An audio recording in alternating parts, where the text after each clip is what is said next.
నమస్తే, నా పేరు తేజస్విని. బీసీఎన్ న్యూస్ కి స్వాగతం. ముందుగా ముఖ్యాంశాలు.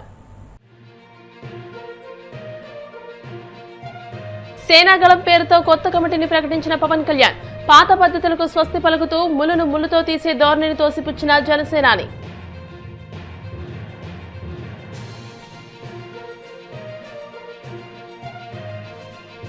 కూటమి ప్రభుత్వ వైఫల్యాలు, మోసాలను ఎత్తి చూపితే అక్రమ కేసులతో వేధిస్తున్నారు.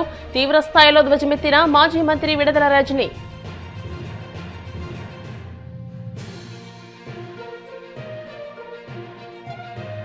ఆనాడు బ్రిటిష్ నిరంకుశ విధానాలనే ఈనాడు చంద్రబాబు కూటమి ప్రభుత్వం అవలంబిస్తోంది. YCP state general secretary Nandamuri Lakshmi Parvathi fire.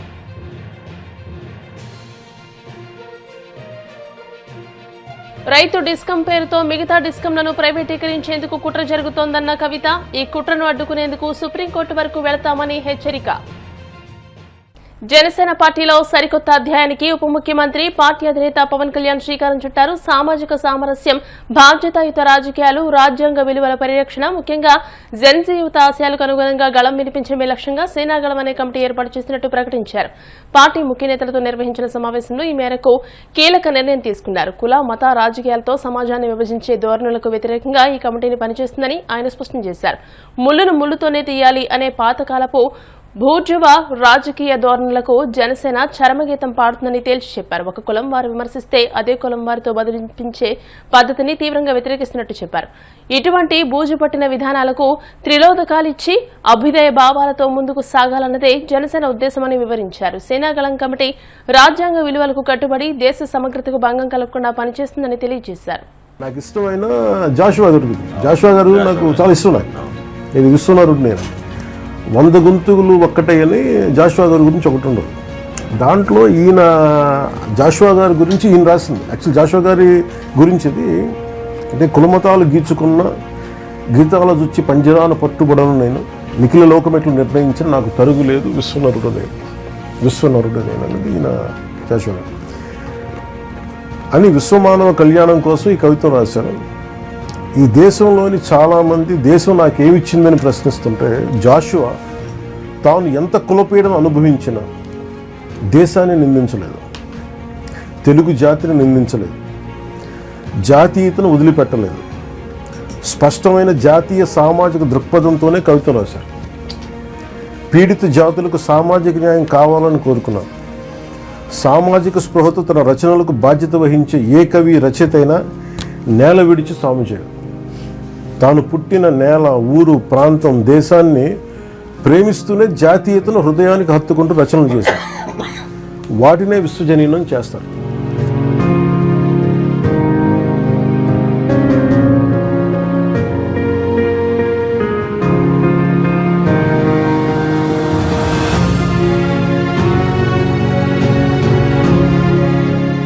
Should come to one common minimum understanding. I think ఇక్కడి నుంచి పెర్క్యులేట్ అవ్వాలి అనే ఉద్దేశంతో ఇది నేనేమనుకున్నాను అంటే, సార్ ఇది సేనాగళం అని పెడదాం అంటే ఇది ఒక సమతా స్వరం అని సేనాగళం గురించి.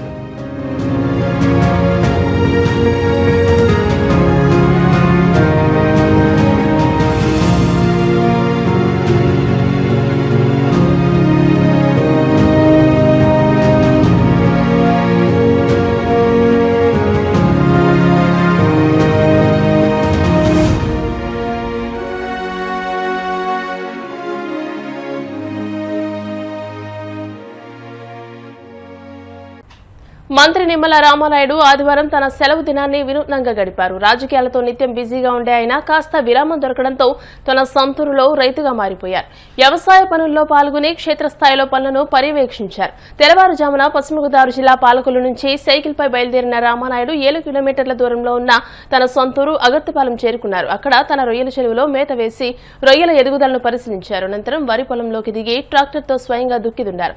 ఆ తర్వాత గ్రామస్తులతో కలిసి శ్రమదానంతో అభివృద్ధి చేస్తున్న హిందూ శ్మశాన వాటిక పనుల పురోగతిని సమీక్షించారు.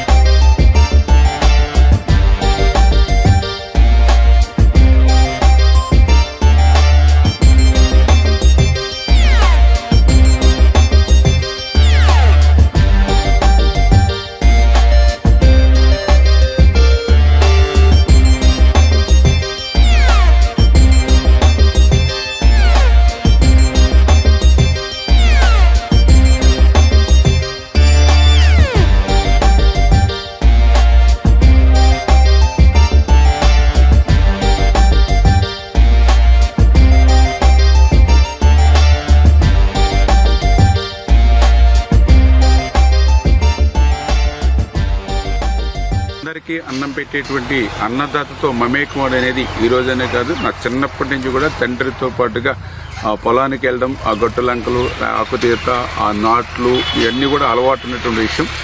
ఇప్పుడు ఎమ్మెల్యేగా కానీ మంత్రిగా ఉన్నప్పటికీ కూడా ఎప్పుడైనా చిన్న అవకాశం దొరికింది. ఈరోజు కూడా ఆదివారం ఉదయాన్నే లేచి మా సొంత ఆక్వాకల్చర్ చెరువులు ఏవైతే ఉన్నాయో ఆ చెరువుల దగ్గరికి వెళ్ళి మళ్ళీ ఆ చెరువుల దగ్గర నుంచి నేను సొంతంగా చేసేటువంటి వ్యవసాయం భూమి ఏదైతే ఉందో ఇప్పుడు వేసవి కాలం కాబట్టి మెట్టదుక్కు చేసుకుని సారవంతం చేయడానికి, అంటే ఇట్లా ఏ చిన్నపాటి అవకాశం దొరికినా ఆ వ్యవసాయం చేయడంలో ఉన్నటువంటి తృప్తి, ఆనందం మరి దేనిలోనూ కూడా కనిపించదనేది నా యొక్క స్వానుభవంతో నేను ఎప్పుడు కూడా అలవాటు చేసుకున్నది. కూటమి ప్రభుత్వం వచ్చిన నాటి నుండి మహిళలపై దాడులు నిత్యకృత్యమైపోయాయని, కూటమి ప్రభుత్వ వైఫల్యాలు, మోసాలను ఎత్తి చూపితే అక్రమ కేసులతో వేధిస్తున్నారని మాజీ మంత్రి విడుదల రజనీ ధ్వజమెత్తారు. చంద్రబాబు వెన్నుపోటు పాలనకు 2 ఏళ్ల పేరుతో తాడేపల్లి పార్టీ కేంద్ర కార్యాలయంలో నిర్వహించిన వైసీపీ మహిళా విభాగం రాష్ట్ర స్థాయి సమావేశంలో ఆమె మాట్లాడారు. జగన్ కి సానుభూతి పరులైతే చాలు, వేధింపులు షరా మామూలైపోయాయని అన్నారు. మహిళా నాయకులు పార్టీ కార్యక్రమాలకు వెళ్లాలన్నా పోలీస్ స్టేషన్కి వెళ్లి సంతకాలు చేసి రావాల్సిన దుస్థితి కల్పించారని, ఇలాంటి చంద్రబాబు మహిళా బిల్లుని తీసుకొస్తామంటే ఎవరూ నమ్మరని విమర్శలు గుప్పించారు. 2 ఏళ్లైంది ఈ కూటమి ప్రభుత్వం అధికారంలోకి వచ్చిన దగ్గర నుంచి మరి అనేక మందిని ఏ విధంగా ఇబ్బంది పెడుతున్నారు, ఏ విధంగా మహిళల మీద జరుగుతున్నటువంటి దాడులు కావచ్చు, మోసాలు కావచ్చు, వేధింపులు కావచ్చు, ఇవన్నీ కూడా మీరు దగ్గరగా కల్లారా చూస్తూ వారందరికి కూడా సపోర్ట్ గా నిలబడినటువంటి నా సోదరిని మనలందరికీ కూడా మరొకసారి మీ అందరికీ అభినందనలు తెలియజేస్తా ఉన్నాను. అలాగే సామాన్య మహిళల పట్ల, వాళ్ళ సమస్యల పట్ల మరి పోరాటానికి సిద్ధమై మీరందరూ ఈ రోజు ఇక్కడ దాకా వచ్చారు. ఇంకా కూడా పోరాడాలనేటువంటి మీ తపనకు, మీ యొక్క ఎంతూజియాజం ని నేను అప్రిషియేట్ చేస్తూ ఇక్కడున్న మీ అందరూ మనమందరం కూడా YSR Congress party women fighters అని గుర్తు చేస్తా ఉన్నాను. ఇక మీ అందరికి కూడా ఈ ఇబ్బందులు ఉంటాయి. కొంతమంది ఇబ్బందులు పడుతూ ఉండొచ్చు, కొంతమంది ఆ ఇబ్బందుల వల్ల చాలా కష్టాలు అనుభవించి ఉండొచ్చు. అయినా మీ అందరు ఇక్కడ దాకా వచ్చారు. ఒక విషయం మీకు చెప్తాను. ఈ రోజున వైఎస్ఆర్ కాంగ్రెస్ పార్టీ సంబంధించి కాస్త యాక్టివ్గా ఉన్న, వైఎస్ఆర్ కాంగ్రెస్ పార్టీని సంబంధించి ఏ యాక్టివిటీస్ చేసినా, చంద్రబాబు నాయుడు గారిని ప్రశ్నిస్తున్నా, చంద్రబాబు నాయుడు గారి అవినీతిని ప్రశ్నిస్తున్నా, చంద్రబాబు నాయుడు గారి మోసాల్ని ప్రశ్నిస్తున్నా అనేక ఇబ్బందులకు గురి చేస్తా ఉన్నారు. అయితే ఎన్ని ఇబ్బందులున్నా, ఎన్ని కష్టాలున్నా, ఎన్ని బాధలున్నా అయినా కూడా నిలదొక్కుని ఈరోజు మీరు నిలబడ్డారు. ఇంకా మనము ఇలాగా ఇబ్బందులున్న వాళ్లకు ఎంతో మందికి కూడా మీ అందరూ అండగా ఉన్నారు. ఈ రోజున నా విషయానికే వస్తే మీరు చూస్తా ఉన్నారు, జగన్మోహన్ రెడ్డి గారిని అభిమానిస్తున్నామనేటువంటి ఒకే ఒక కారణంతో వైఎస్ఆర్ కాంగ్రెస్ పార్టీ తరఫున పోరాడుతున్నాము, చంద్రబాబు నాయుడు గారిని ప్రశ్నిస్తున్నాము అనేటువంటి కారణంతో అనేక రకాలుగా అనేక అంశాలతో కేసులు కట్టి, ఆఖరికి ఎస్సీ ఎస్టీ కేసు కూడా నా మీద కట్టి 10 కేసులు నా మీద కట్టారు. ఈ రోజున ఈ కార్యక్రమానికి రావాలంటే పొద్దున్నే పోలీస్ స్టేషన్ కి వెళ్లి అక్కడ సంతకం పెట్టి ఈ రోజు ఈ కార్యక్రమానికి నేను రావడం జరిగింది. నా పాస్పోర్ట్ కూడా తీసుకున్నారు. అనేక ఇబ్బందులు. ఎందుకు అంటే జగన్మోహన్ రెడ్డి గారిని అభిమానిస్తున్నామని చెప్పి, వైఎస్ఆర్ కాంగ్రెస్ పార్టీ తరఫు నుంచి ప్రశ్నిస్తున్నామని, యాక్టివ్ గా ఉన్నామని చెప్పి. అయినా నేను భయపడలా, నేను బెదిరిపోలేదు, ఆగిపోలేదు. ఎందుకంటే మన బలం మన నాయకుడు జగన్మోహన్ రెడ్డి గారు, మన ధైర్యం మన పార్టీ. ఇంకా చెప్పాలంటే మనము నిజాయితీగా పరిపాలించాము, మంచి చేసే ఓడిపోయాము. ఆ రెస్పెక్ట్ ఉంది ప్రజల్లో మనకి. నేను ఇది ఎందుకు చెప్తున్నానంటే ఇక్కడ మీ అందరికి కూడా ఏవో ఒత్తిళ్లు ఉంటాయి. గ్రామ స్థాయిలో కావచ్చు, మీ స్థాయిలో మీరు నిలబడుతూ ఇదిగో కార్యక్రమాలకు యాక్టివ్ వస్తున్నారు, ఇదిగో పార్టీ పిలుపునిస్తే ధర్నాలకు వెళ్తున్నారు, చంద్రబాబు నాయుడు గారిని ప్రశ్నిస్తున్నారు, కూటమి ప్రభుత్వాన్ని కడిగేస్తున్నారు. అందువల్ల మీకు కూడా అక్కడక్కడ ఇబ్బందులు వచ్చే ఉంటాయి, పడుతూ ఉండుంటారు. మీ అందరికి ఒకటే చెప్తా ఉన్నా, మనకు స్ట్రెంగ్త్, మన బలము, మన ధైర్యం మన నాయకుడు జగనన్న మనకున్నారు. కాబట్టి మీరెవ్వరూ అధైర్యపడద్దు, మీరు ధైర్యంగా ఉండండి. నాకు తెలిసైతే ఇక్కడ దాకా మీరందరు ఇక్కడ కూర్చున్నారంటే మీరందరూ ఎంతో మంది మహిళలకు ఆదర్శం. బయట ఇక్కడ దాకా ఆవిడ నిజంగా ఆవిడ ధైర్యం మనకు ఆదర్శం. చూడండి, అక్కడుండి ఇంత ధైర్యాన్ని ఇస్తుంది మనకి. ఇలా మన పార్టీకి మీ అందరూ కూడా, ఆవిడ మాట్లాడింది మీరు మాట్లాడలేరు, మీ అందరిలో కూడా ఇంతే ధైర్యం ఉంది. ఇక్కడ చూస్తా ఉన్నాం మనం ఎట్లా ఉందో.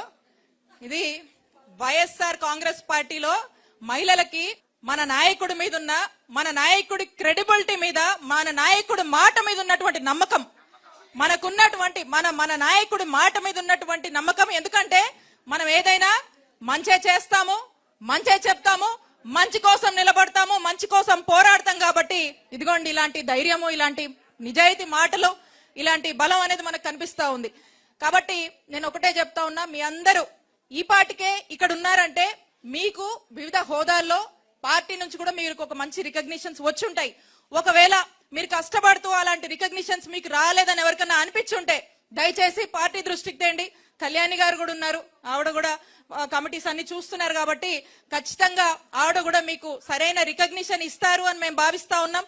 మీ అందరికీ అన్ని విధాలుగా మేమందరం కూడా అండగా ఉంటామని మీకు తెలియజేస్తా ఉన్నాం. ఇకపోతే చాలా మాట్లాడుకోవచ్చు, బట్ 2024 మేనిఫెస్టో మనం చూసాం. మన నాయకుడు జగన్మోహన్ రెడ్డి గారు నవరత్నాలు అని చెప్పారు. చెప్పింది చెప్పినట్టు 99% హామీలు మనము అమలు చేయడం జరిగింది. ఇక చంద్రబాబు నాయుడు గారు అదే కాపీ కొట్టి మన నవరత్నాలు కాస్త కొంచెం పేర్లు మార్చి సూపర్ 6 అని పేరు పెట్టారు. ఇప్పుడు కాసేపు ప్రకటనలు.